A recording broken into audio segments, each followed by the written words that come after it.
Hello, everybody. Welcome to Choice, Change and Action podcast.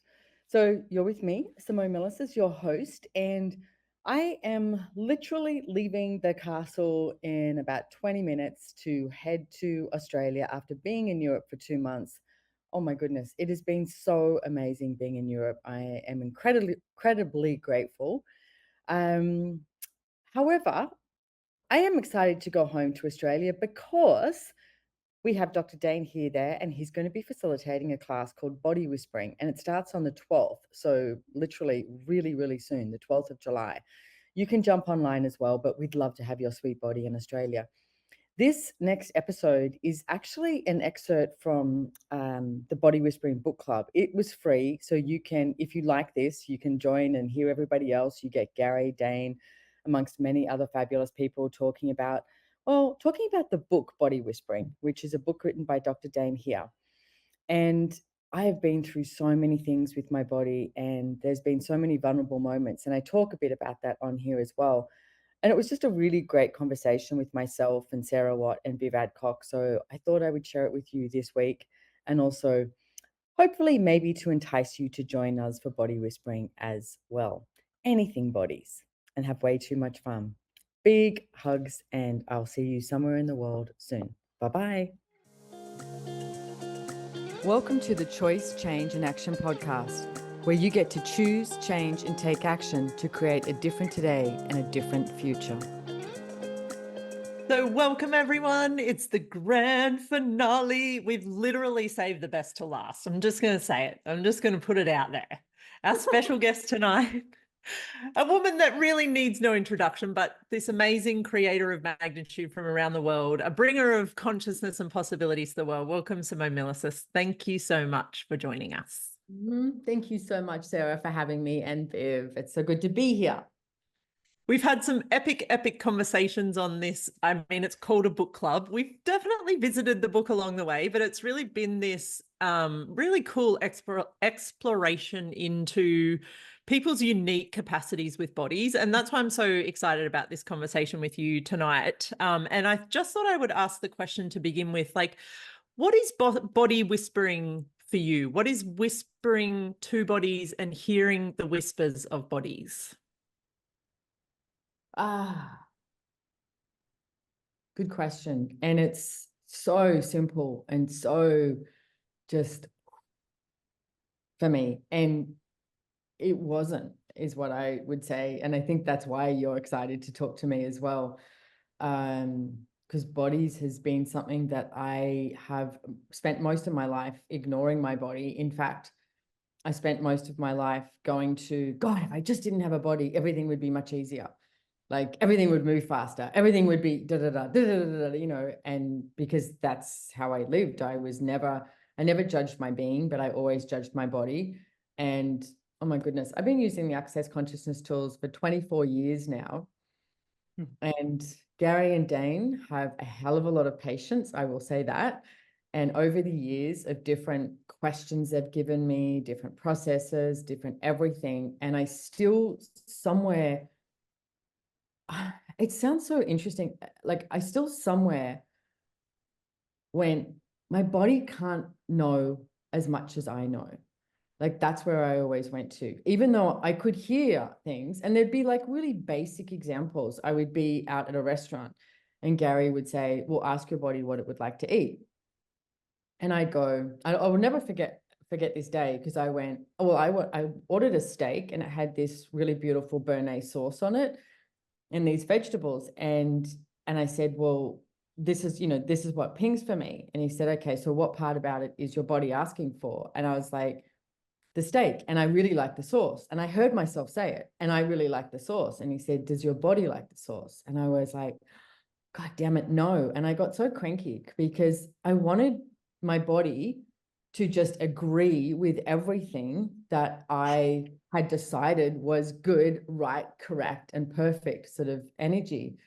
And it honestly took me quite some time before I just went, oh, fuck it. What if I just actually started listening to my body and following that? And somewhere in my world, sounds strange, I thought I would be really bored if I started listening to my body, and that like the whispers, because when you ask that question, it is just a, and it has no judgment. Your body is not judging you. Like my body is not judging me. I spent the majority of my life judging my body, and it is just so light. It's like the wind, like the sun on your cheek. It's like, the moonlight on your face when you look at, it's just so just there with this softness. And I mean, it can be so loud. I don't think it's quiet. I think it's really loud. And I ignored it for so long. Like I said, having the point of view that if I listen to my body, how am I going to amuse myself is what I get. How am I going to create from conflict? And I'd spent my whole life creating from conflict and creating from force and control and the rightness of my point of view and all of that. And there was last year, I had a few things going, or was it this year? God, time is just so funny, isn't it? Last year, last year, I had a few things go on with my body that I finally went, I mean, I had been building up to this, I would say, Sarah, and listening to my body in certain ways or certain things, but then not like, and whether it was like at Pilates or something and hurting my body or something like that, or overeating or over drinking or judging myself for sleeping too much, or these really silly things that we judge ourselves for. And I finally went, I have to listen to my body. And it was last November, I remember, because I couldn't go to Italy. And it was and I wanted to go to Maestro, which is another class that, Dr. Dane facilitates. And I kept saying, I'd like to go. I want to go. I want to go. I want to go. And I could hear my body going, are you kidding me? Like, we're not going. And I had this conversation with Gary Douglas and I said, how do you choose like together? Like, how does the body and the being choose together? Because I could hear my body and I could hear me, and it was conflict. And that is how I had spent my entire life, choosing from conflict. And I kept asking every day, okay, what would it take to choose, not from like, because conflict is in so many different ways. And for me, it was showing up in disappointment. I wanted to get on a plane and go to Italy, but my body was like, we're not going. It was like the third morning in, and I woke up and there was this like sense of peace. And I get that's what body whispering is too, was this sense of peace. And I went, oh, we're not going to Italy. And it was really this we from communion, not from body and being and this separation. And everything from then just became like ease.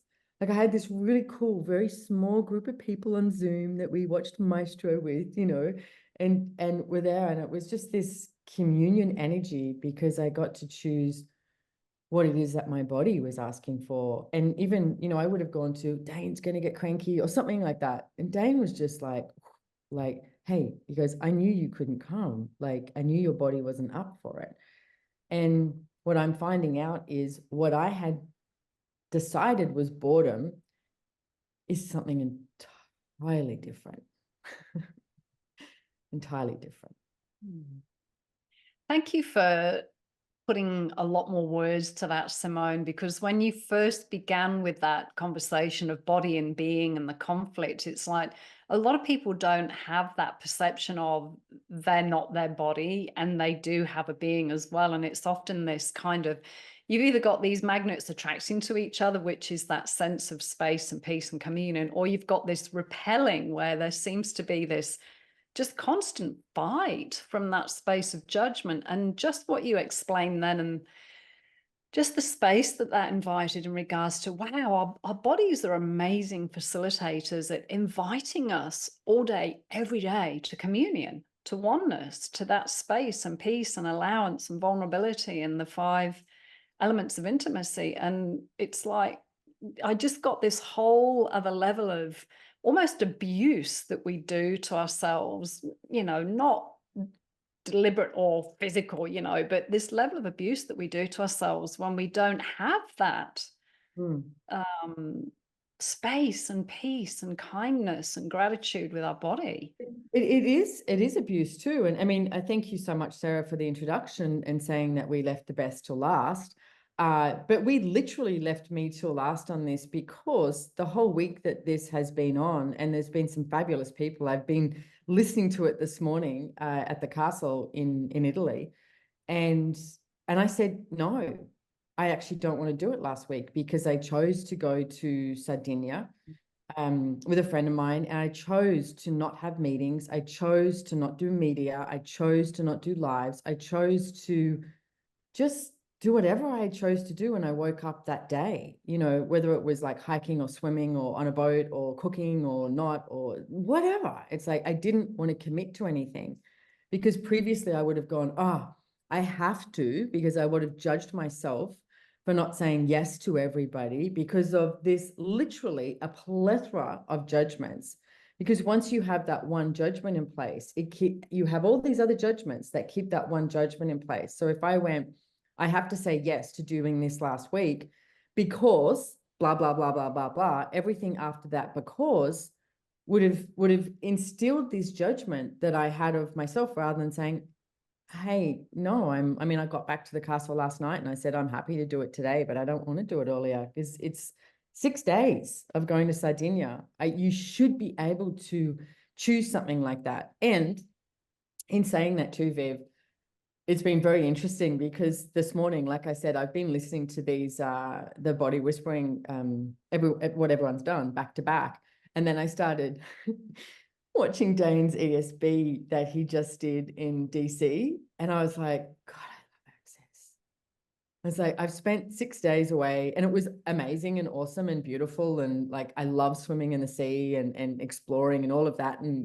But man, I love Access so much. Listening to the classes, using the tools, it's just, I'm so grateful. I don't know what the hell I would do without Access consciousness and the tools and the body processes and all of it and more. It's like, wow. Something sorry, you go, my Steph. love. Well, I just wanted to build a little bit more on those tools as well. Like, you know, because in the beginning, you talked a little bit about, you know, you had exposure to all these tools. The tools were around you.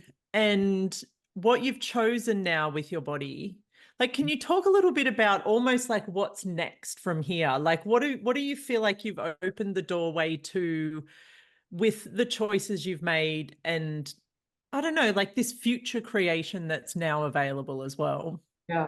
I mean, it might sound a little cliche, but I would say I've opened the door to what the mantra of Access consciousness is ease, joy, and glory.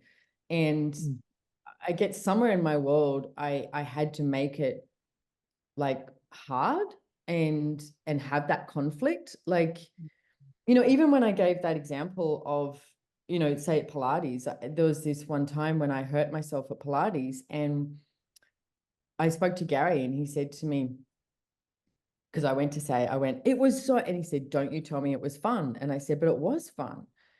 And he said, you need to stop doing whatever you're doing the moment that you go to, this is so much fun. And I got so cranky because I was like, well, what the fuck? Like, what am I meant to be doing? Like nothing that's fun. And then Gary's so good. I could hear it over and over in my head again. And I was like, okay, what is this? And I realized that the second I go to, oh, this is so much fun, I come out of question.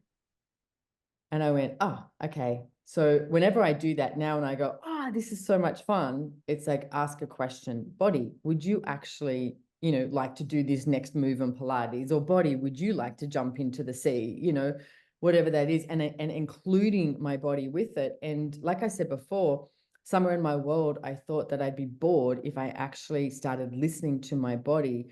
And what I'm finding out is there is something so much bigger and greater beyond boredom that has so many variations to it. Number one, choosing for me and my body, not choosing for everybody else. And you could use that in so many things. So like horse riding, okay? If you go horse riding, you know, and one of the places I go horse riding the most is El Lugar, right? Property in Costa Rica. And there's a whole bunch of people that have horses and they go riding.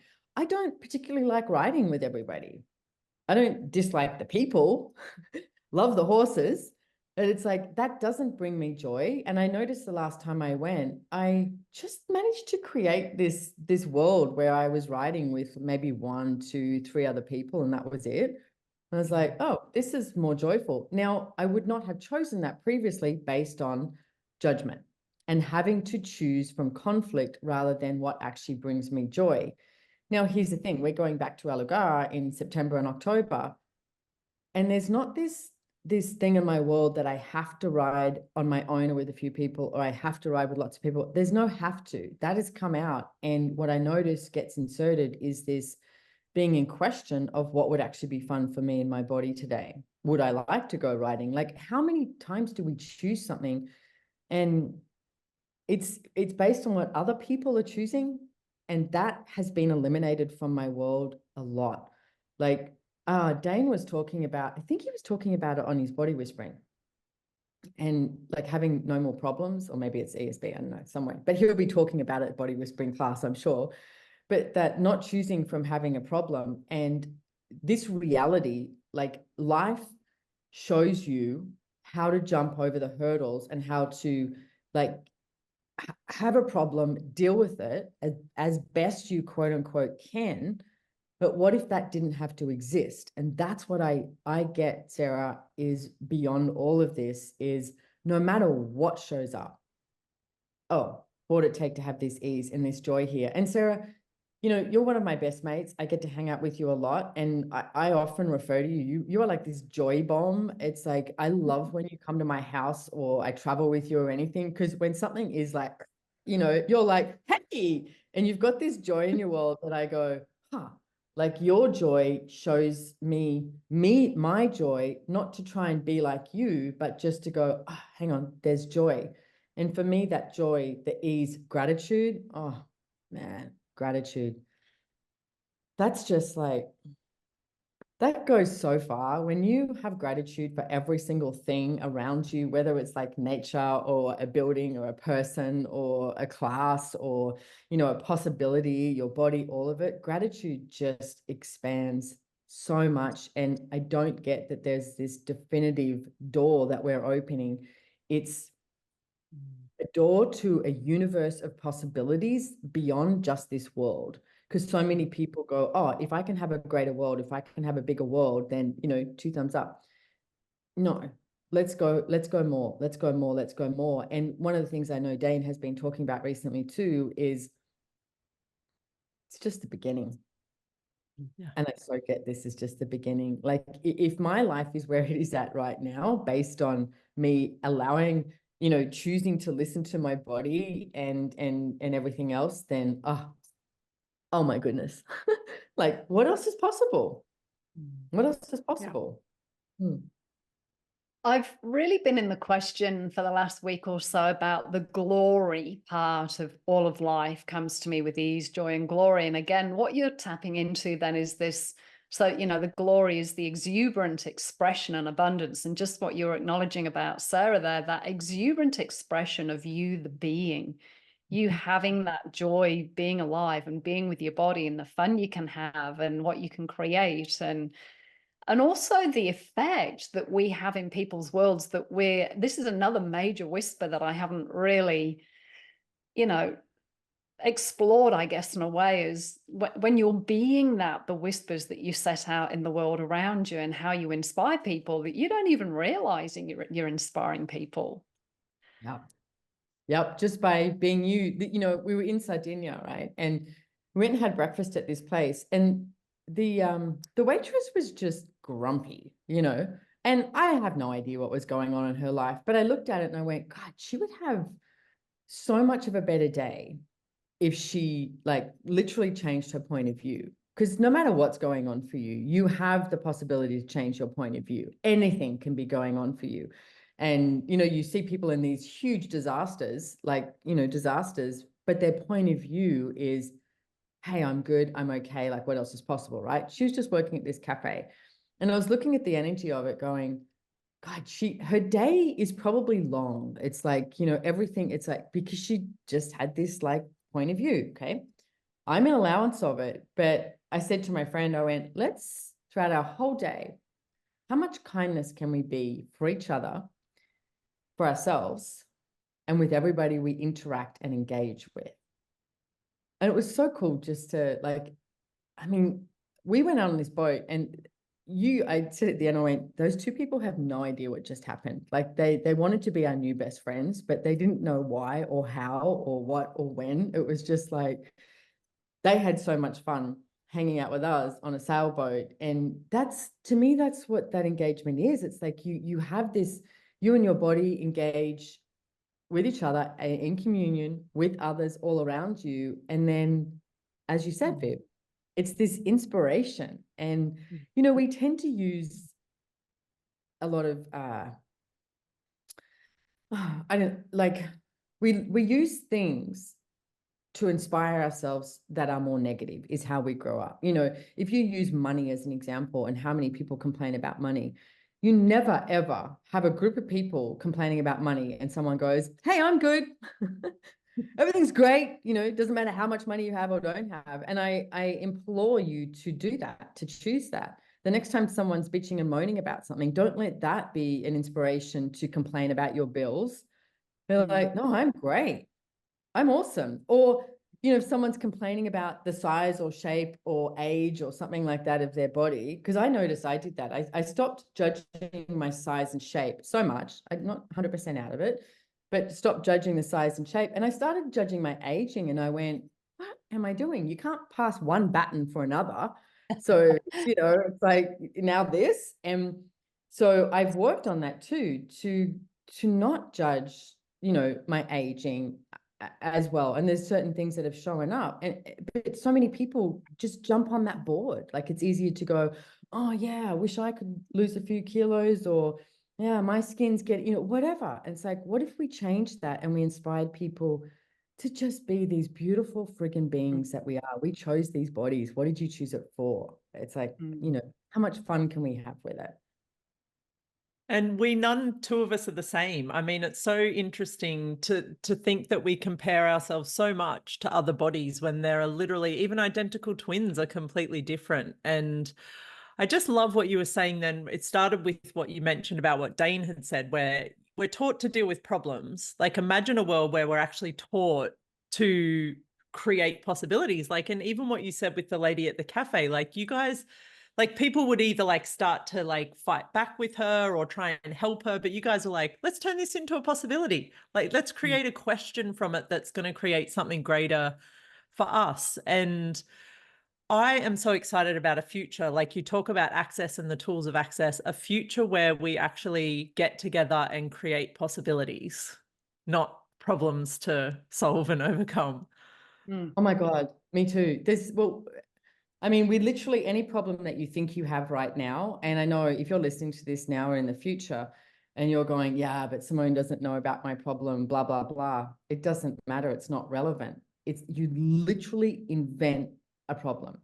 Like even this morning, I had to call my mortgage broker about something. And, you know, one of the loans I have, the bank had increased the interest rate by like 5% or something because something wasn't locked in and all that. And I went, this is interesting. And I'd been charged all this money. And I went, okay. And I said a few times, what are the infinite possibilities with this? What are the infinite possibilities with this? As I made the phone call and didn't have that, because, you know, like something like that is considered conflict. It's bank, it's money, it's all that sort of stuff. Then you do start to create this vibration in your body that creates this conflict and this angst. And that's what, you know, previously, maybe I have chosen that or other people would choose that. And then, and I think we've been talking about personalities, etc. as well. You create this angst in your body so that you're in reaction of something already. You've already decided that something is going to go to shit or something that's wrong or you can't deal with it or you can't handle it or it's not as good as what it could, you know, should have been, da, da, da. That's all based on judgment rather than I was like, okay, what are the infinite possibilities in regards to this? And that's a great question to ask for anything. And like I said it like 3 times. And then I called my mortgage broker and he went, hey, I managed to talk to the bank, the head guy at NAB private banking took my case on and changed it all. And is giving me the money back that they charged on this sort of stuff. And I was like, great. Go off phone. I was like, excellent. Now it didn't have to end up with that. It could have been something else, like another, you know, but that's how it showed up. And it's like, what if we addressed everything in question and not from creating that conflict, like we've been mentioning, whether it's with your body or money or business or anything. I love it.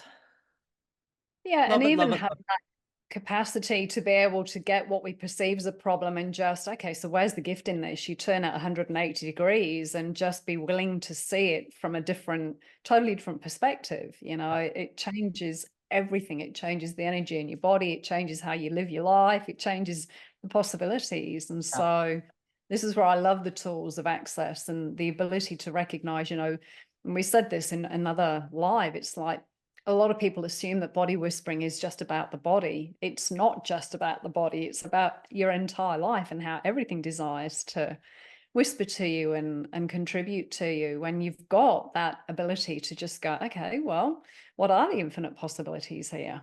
Yeah. And a tool, Viv, that I've used for years is, because you come across something that you label a problem, like you said. So, and for years I've gone, okay, if this wasn't a problem, what possibility could this be? Oh, I love that. Yeah. I mean, I did it's funny, I was looking at a note that I'd written earlier this morning, because I did a call a while ago, I think it was last year, called The Gift of Pain. And so often we look at pain as a problem. And for me, it's like, you know, what my body showed me last year when I wasn't listening to it, the pain that I went through was an absolute gift, absolute gift. You know, I wouldn't not have chosen that for anything. It was like such a gift. There's always a possibility, always. And I want to just quickly talk. I know one of the things that came up when we were chatting before this call was about the nurturance energy, nurturing. And then another energy that came up was like this best friend, like creating your body as your best friend. And there's something in that, again, I don't think we're really shown, because I don't think people even know really what a best friend is or a true friendship. Like it's still this very twisted thing. Like, what are some of the things that you've found your body really loves and that you've used to create that communion and that best friendship that you never thought was really like you, or like this difference that your body showed you about yourself? Yeah, I would say, again, it's about being with my body and not with anybody else's body, like, and listening to other people. And a great question to ask is, who do you think of before you choose? Because even for the smallest of things, so often we think of somebody else before we choose. And, you know, horse riding, I mentioned, one of the tools that I started using with horse riding, my beautiful, amazing horse is called Pluma, right? So when I'm riding Pluma, it's like, one of the tools I use is I go, hey, it's you and me, Pluma. And I'll literally say it out loud to her. And I go, it's you and me, because you have no idea what's going on around you, what other horses and people are choosing. It's you and me, it's you and me. And this energy of like, I've got you, okay? Like, how can I expect my horse to look after me if I'm also not willing to look after her? And so to have that, hey, I've got you, it's you and me. Like, what are we choosing here? So then I started using that tool also with my body. I was like, okay, it's you and me, it's you and me. And I'm talking like really simple things. So you're out to dinner with a whole bunch of people and your body's going, oh, I can't wait to have a big tall glass of beautiful, yummy, still water. Okay. And everybody orders frizzanti, you know, sparkling water. Do you go, oh, I'll just have sparkling? Or do you still order the still water that you desire? Do you know what I mean? Like that is such a simple thing, but you know, like the other day, we went out on a few boats, and one of the boats we went on, it was really windy, and it was, you know, the weather and all that sort of stuff. No one was going in the water, and I went, oh, my body so desires to get in that water, so I did, and I went swimming like 4 times, and you know, and chose what was nurturing for me and my body. And it's, I think you've got to not break it down, but take it like that 10 seconds at a time of what actually is nurturing for you. Just because you said yes, you're going to go somewhere, it actually doesn't mean that you have to go. You know, just because you ordered something at a restaurant, it doesn't mean you have to eat it all.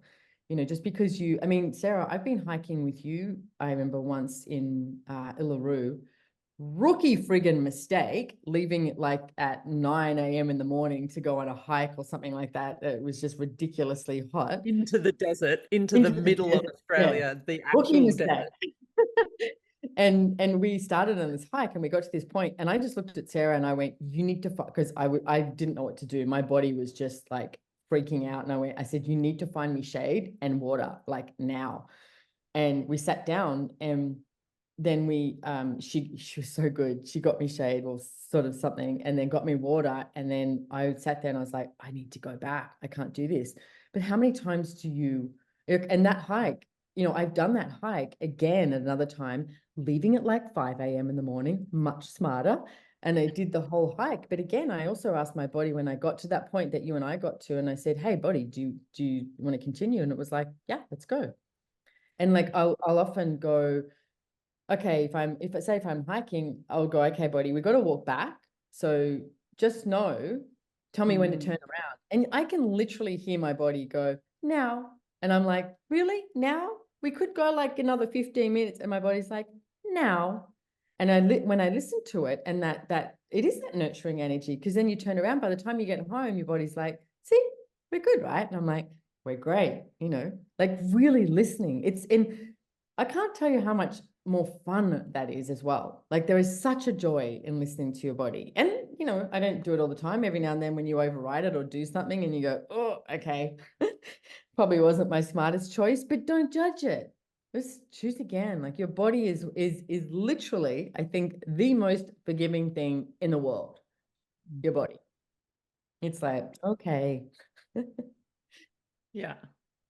And I think like with a combination of like starting this conversation with your body and listening to it and then weaving in the tools of access consciousness and the question, it's like we have this formula to create something so very different with our bodies, and then to be the inspiration for the bodies around us. Because one thing I've taken so much from everything that you've gone through with your body and how you're so willing to be very vulnerable and share it with people, to go to those places and be like, hey, this is what's going on for me, and to use it as a way to develop that muscle for you, but also to be an invitation for other bodies to have that as well. So thank you so much. Thank you for this amazing conversation and for everything you be for the bodies in the world. It's just Thank you. Such a gift. That I would have cringed at that years ago. And Sarah knows that. Like if you'd said, will you do a body class or anything with bodies? I would have been like, ooh, and I would have ran away. And now I'm just like, yeah, let's go. There's no answer. It's not right. There doesn't have to be conflict. And it brings me so much joy to actually have this body and be with this body. So yeah. Yeah. And it's everything I think the world needs way more of, and that will create such a different future for people and their bodies on the planet. So, I even I don't know if you can hear this. These are the earrings that you gave me one day. I love wearing them because they jingle in my ears. make little noises. Yeah, but I notice as they talk, like they jingle, but it brings me joy.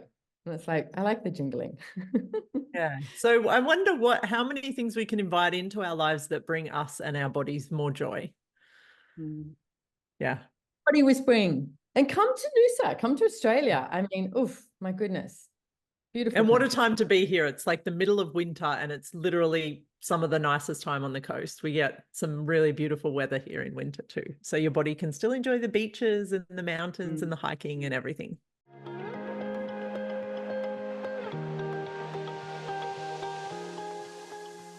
If you enjoyed this podcast, please make sure to hit the follow or subscribe button on your favorite listening platform to get notified of new episodes.